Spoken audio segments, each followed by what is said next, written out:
बसरे का गवर्नर हज्जाज बिन यूसुफ बड़ा जालिम आदमी था। तो हजरत सईद बिन जुबैर रदी अल्लाह ताला अन्हु एक किताबी बुजुर्ग थे, तो आप ना उसके गलत कामों पर उसे टोका करते थे। हमारा ये मसला होता है कि जब हमें कुछ टोकता है तो हमें जिद चढ़ती है, ये नहीं देखते कि मैं पहले देख लो मेरी कहीं कुताई पे तो नहीं टोक रहा।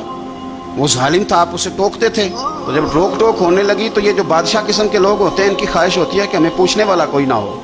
रोक टोक बड़ी तो उसने बुला लिया हजरत सईद बिन जुबैर रदी अल्लाह ताला अन्हु को, बुला के कहने लगा मैं आपको कत्ल करूंगा। तो आप फरमाने लगे जिस तरह तू मुझे कत्ल करेगा ना, मेरा रब भी तुझे उसी तरह ही कत्ल करेगा। अल्लाह वाले थोड़ा किसी से डरते हैं, वो उसी तरह तुझे कत्ल करेगा। कहने लगा हजरत सईद बिन जुबैर रदी अल्लाह ताला अन्हु से कि अगर आप मुझसे माफ़ी मांग लेंगे तो मैं आपको छोड़ दूंगा। तो आप फरमाने लगे माफ़ी तो मैं रोज़ मांगता हूँ, पर सिर्फ अपने रब से। तुझसे काहे की माफ़ी मांगू, किस बात की तुझसे माफ़ी मांगू। कहने लगा फिर आप बाज जल्लाद से कहने लगा इसे कत्ल करो। आपने हंसना शुरू कर दिया। तो वो कहने लगा हंसते क्यों हो। फरमाने लगे तेरी जुर्रत पे हंस रहा हूँ कि खुदा का कमज़ोर बंदा हो के तू किस तरह की जुर्रत के साथ बातें कर रहा है कि मैं तुझे कत्ल करा दूंगा। उसने कहा पकड़ो, और गुस्से में आ गया, पकड़ो और इन्हें कत्ल करो। जब कत्ल करने लगे तो आपने मुंह काबे की तरफ कर लिया और पढ़ा इन्नी वज्जहतु वजही लिल्लज़ी फतरस समावाति वल अर्द हनीफम वमा अना मिनल मुशरिकीन। काबे की तरफ मुंह करके ये दुआ पड़ी तो कहने लगा अच्छा इसका रुख फेर दो काबे से। तो आपका जब रुख फेरा तो आप फरमाने लगे तो बड़ा ही बेवकूफ़ है, फ़इन्नमा तुवल्लू फसम्मा वजहुल्लाह। तुम्हें पता नहीं मुंह जिधर भी करे अल्लाह उधर ही होता है। तू बड़ा बेवकूफ़ है, तू काबे से रुख फेर के समझता है कि अल्लाह कोई माज़अल्लाह मुक़य्यद है। इधर रब तो हर तरफ है, जलवा तेरी ज़ात का कू बकू है। मैं जिधर देखता हूँ उधर तू ही तू है, जिधर देखता हूँ उधर। जे मैं तेनू अंदर जाना तो फिर मुक़य्यद जाना, तो जे मैं तेनू बाहर जाना तो अंदर कौन समाना। अंदर भी तू है ते बाहर भी तू है ते बुल्ला कौन नुमाना। फरमाया कि भाई हर तरफ ही अल्लाह है। अब उसने पता क्या किया, आपको जब कत्ल करवा रहा था ना तो हज़रत सईद बिन जुबैर ने हाथ उठाया कि अल्लाह मेरे बाद इसे किसी और को कत्ल करने का मौका ना देना। मैं इतनी बात किसी और पर इसे मुसल्लत ना करना।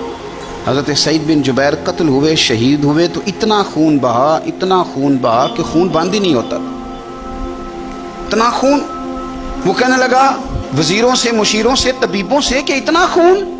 तो वो कहने लगे बादशाह ये खून बताता है कि ये बंदा तुझसे डर के नहीं मरा, वरना तो तलवार बंदे के करीब आती है तो खून खुश्क होता जाता है, वरना तो हुक्म होता है सजाए मौत का तो लोगों के कपड़े ढीले हो जाते हैं, जिस्म कमज़ोर हो जाता है। ये बंदा न डर था इसलिए इतना इसका खून निकला है कि इसे कोई डर नहीं।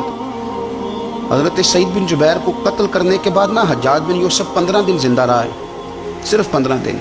कैंसर हो गया पेट में, इतनी तकलीफ हुई कि जिस बीमारी को आज आप कैंसर कहते हैं कि किसी की समझ में नहीं आता था। तबीब गोश्त की बोटी डालता था धागे के साथ पेट में, तो बाहर आती थी तो वो गल सड़ के बाहर निकलती, उसके अपने भी उसके कमरे में नहीं जाते थे।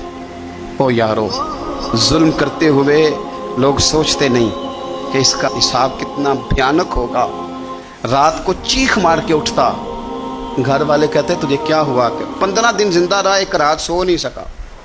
वो कहता था जब भी मैं सोता हूँ तो सईद बिन जुबैर मेरी ख्वाब में आते हैं और मेरी टांग पकड़ के घसीटते हैं तो मेरी आंखें खुल जाती हैं। ये जो बद्दुआएं हैं ये तुम्हारे बिस्तर तक तुम्हारा पीछा करती, ये नींदों में सुराख कर देती। लोग कहते हैं पता नहीं क्या बात है सोया नहीं जाता, तो मैं कहता हूं पता कर लो, शायद को बात निकल ही आए। पता कर लो, देख लो, गौर कर लो, तवज्जो कर लो, शायद को बात निकल आए। अगर निकल आए ना तो फिर तौबा कर लो, और अगर निकल आए तो फिर माफी मांग लो, अगर निकल आए तो फिर अल्लाह से डर जाओ, अगर निकल आए तो फिर एहतियात कर जाओ।